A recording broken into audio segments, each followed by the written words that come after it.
Hi YouTube, and welcome to a review of these two little guys. Now, these are the two main vehicles that I've had on the RAF airfield diorama that you'll have seen me making a long time ago now. So if you don't know what that is, because you're quite new to the channel or anything like that, link is on the screen now. And that's basically, that will go back to my last update. So it's up there, click it, and it's gone. So yeah, obviously this is a AC Matdor, and this is a Landrover, and they're two very nice vehicles from Oxford Diecast, both in RAF blue. So I'm going to start with the Matdor, so I'm just going to move this little Landrover out of the way. And it comes in Oxford Diecast standard sort of packaging. So bring the camera back. You see it's just this, and that is the sort of display case type thing, which is, I like these, that Oxford does, because you can just leave it on the shelf like that if you want, and it keeps it dust free. And yeah, it's just a nice way of doing it. The model, when it comes, is screwed into, I've just dropped the screws because they were inside there, screwed into those little bits, with these screws which are just rolled everywhere, so it's not going to roll anywhere inside the packaging when it's all rocking about and stuff. And then, yeah, this is just on there, this slides on like that, for decoration. So I do like this packaging from Oxford Diecast. They've been doing it for quite a few years, but yeah, it's nice. So obviously this is try and get it in shot.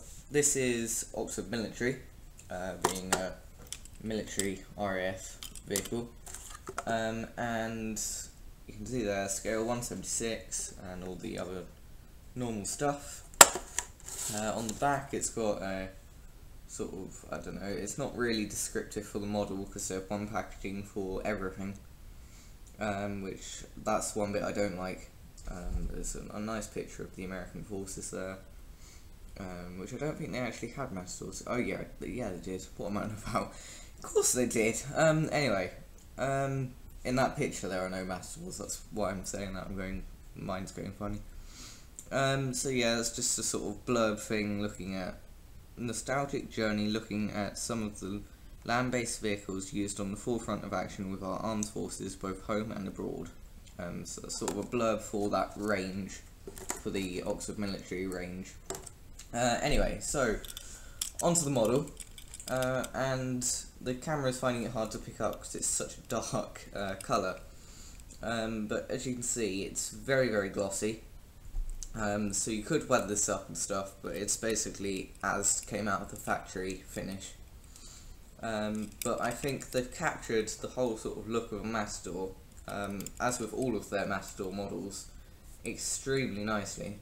As you can see, it's got the little roundel, and I'm not sure the yellow thing under it's for, and then it's B/1 or I or something, so I don't know what those two things mean. But yeah, it's nice that they've got it on there. They've obviously done their research. This is RAF 182426. That's clearly legible. So as are all the transfers, which is really nice.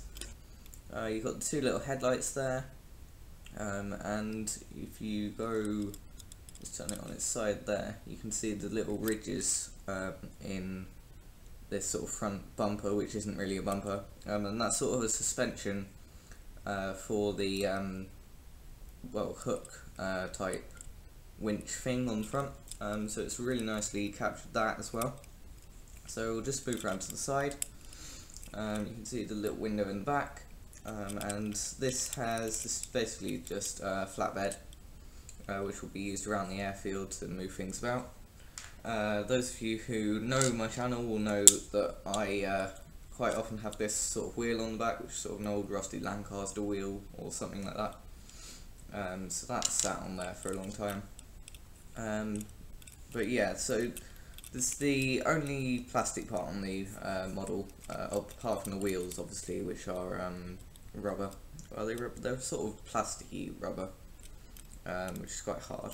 But I think the centre of the wheels are metal as well, so pretty much this whole model is diecast, which is really nice.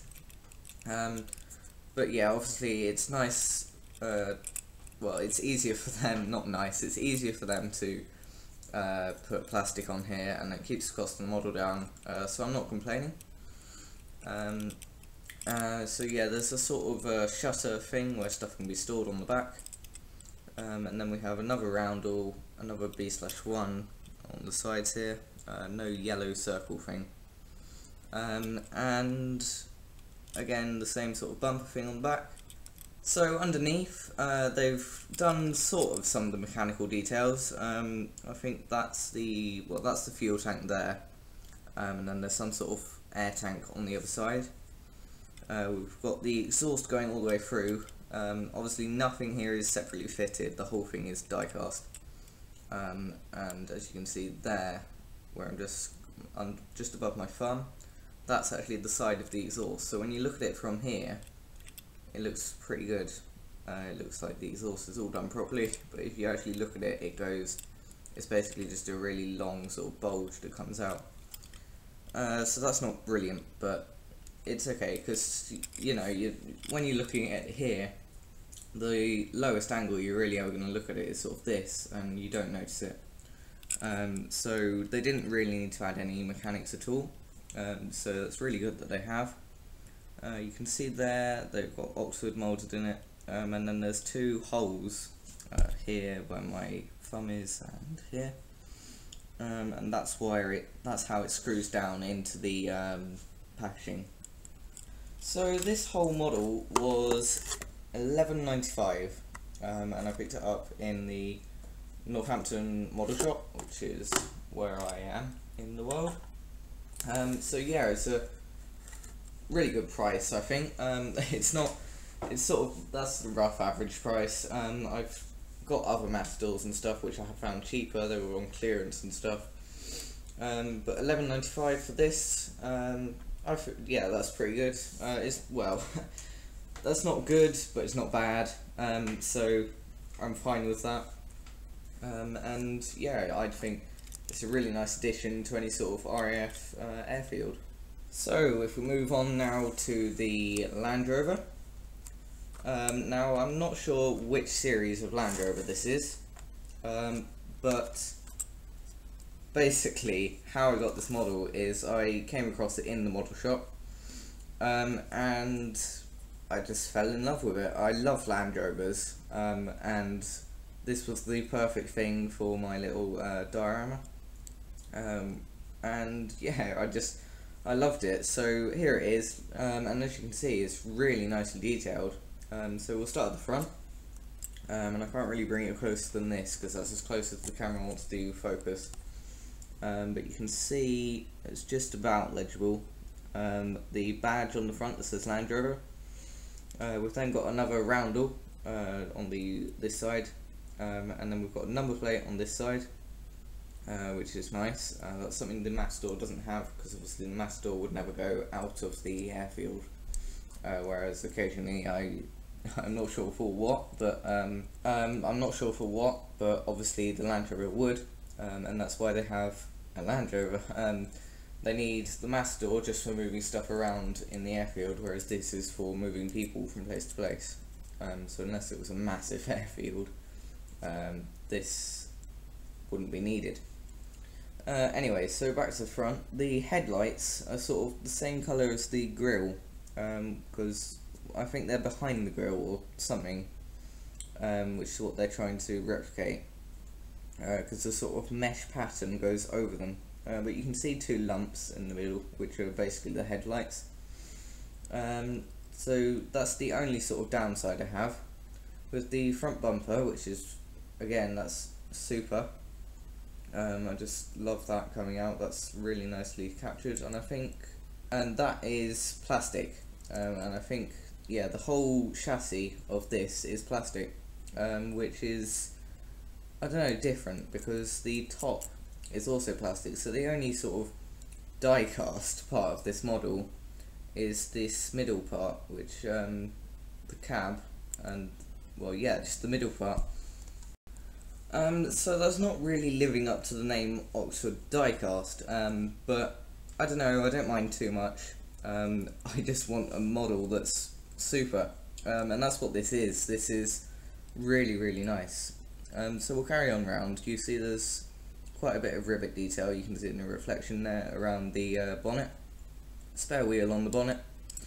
Then we have the windows, which are all perfectly with the sort of stainless steel, I think, or aluminium. I'm not too good on my facts for the real prototype, but some sort of metal frames for the windows. They're really nicely captured. We've also got the hinges for the doors and the door handles, which look like they're in the same sort of metal. They're really nicely captured again.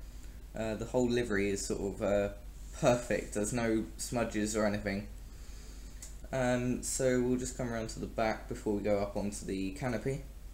Here you see the lights on either side, as well as the tailgate and the number plate on the back.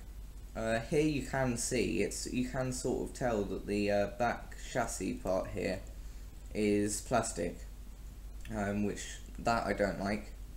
But you're not really looking at the back. It doesn't draw your eye to it, so it's not too bad. So going up onto the canopy now, you'll see even the canopy itself has detail. You can see rivets just behind the windows there. They're actually part of the plastic canopy. Now, the reason Oxford does the canopy in in plastic, is obvious, because some Landrovers are hardtop, some are fabric, I've forgotten the word, but you know what I mean, not hardtop, soft, and you can see this canopy is fabric thing, I've forgotten the word, sorry. So basically what they can do is use the same diecast moulding to just swap this over and then do it obviously different paint schemes, and that's allows the model to be a lot cheaper, which is always good. I'm always up for that, because model price is a really, really big thing nowadays. Yeah, obviously there's a good reason for the plastic canopy. Having said that, plastic chassis, going back to that, I really don't know why they've done that. But yeah. Oh, also, what I forgot to mention on the chassis, they've done the mechanics again. So you can see the chassis is sort of moulded on, but not really as much as the Matdor was. You can see the bottom of the engine or the gearbox or something there, and the differential at the back. But yeah, there's the two holes where it's screwed into the packaging, which is the same as the Matdor, just a lot smaller, obviously. They sort of take up quite a bit more because this is a much smaller model. So that's not brilliant. But again, as I was saying earlier, you don't really need to include the mechanics, because you can see how low this is. That's the sort of lowest level you're ever going to see it at, and you can just about see the bottom of the gearbox, I think. But yeah, that's all you need, because there's nothing else to see. So overall, this is again a really nice model. I'm afraid I can't tell you what price I picked this up for, because there's no price on it. I obviously peeled it off, or it wasn't on there or something. What would I pay for this? About no more than £5. I don't know what price it is, as I just said. So I'll put it up on screen now. But I definitely wouldn't pay more than £5 for it, purely because of its size. But because of the brilliant detail and how much I love it, I would pay up to £5 if I really wanted one. I think they sell for about £2 or so. But yeah, so I'll put that up on screen now. You're probably yelling at the screen saying whatever price it is, but there you go. I'm not quite sure at the moment, but anyway. So there's two great models here, really nice additions to any RAF thing around World War II, or just after, and yeah, I really recommend them. I recommend them both. They're lovely models. You can find them really cheap in some places. Like I say, some Matadors around the place go for, say, £5, which is what I've picked a few up for, but obviously not this one. So that's all from me for now. Thanks for watching. Please like, comment and subscribe. I'll see you all again soon.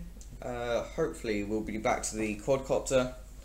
We'll see what the weather's doing. At the moment I can't even tell what the weather's doing because it's pitch black out there. But yeah, so we'll get to that. So anyway, thanks for watching. Like, comment, subscribe, all that rubbish. I'll see you all again soon. So bye. Bye.